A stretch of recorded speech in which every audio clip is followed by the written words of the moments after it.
We are now going to proceed with the first step of exercise 1. We have to mass all of our objects. So the first thing I want to do is mass the mass hanger. We want to eventually get the total mass of the system. So the string is part of the system. So there's my string.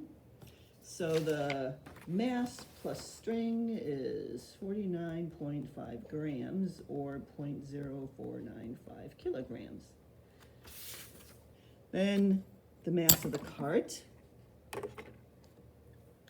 So 518.2 grams or 0.5182 plus or minus 0.0001 kilograms. So it's the precision is plus or minus 0.1 grams. In terms of kilograms, it's 0.0001 kilogram.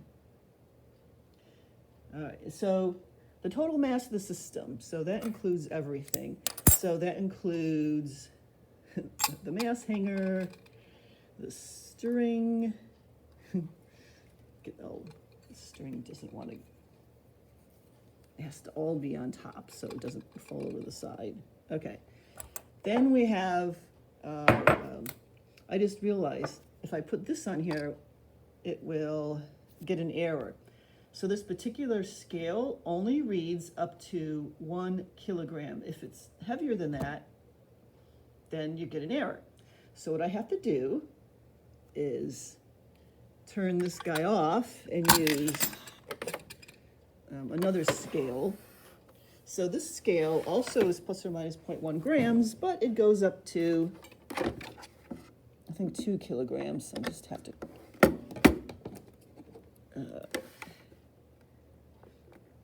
all right.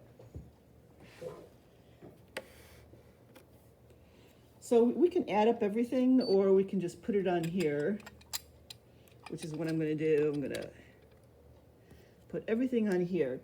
Now, in the procedure, on top of the cart, you have to put one 500-gram mass.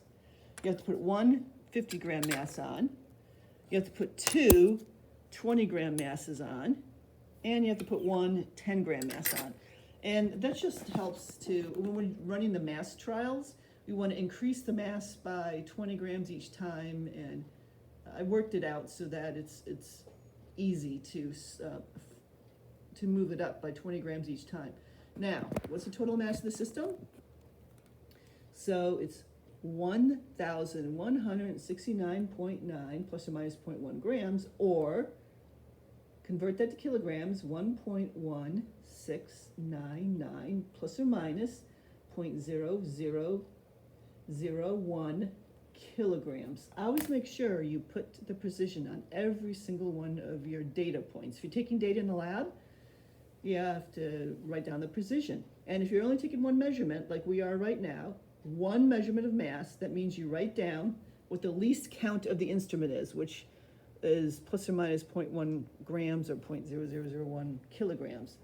If you have more than one measurement, like if I keep measuring this over and over again, you still have to use the precision of the scale. However, if it's like an experimental measurement, you would use the standard deviation to measure the error in the measurements. So let's go on to our next step, setting up the track.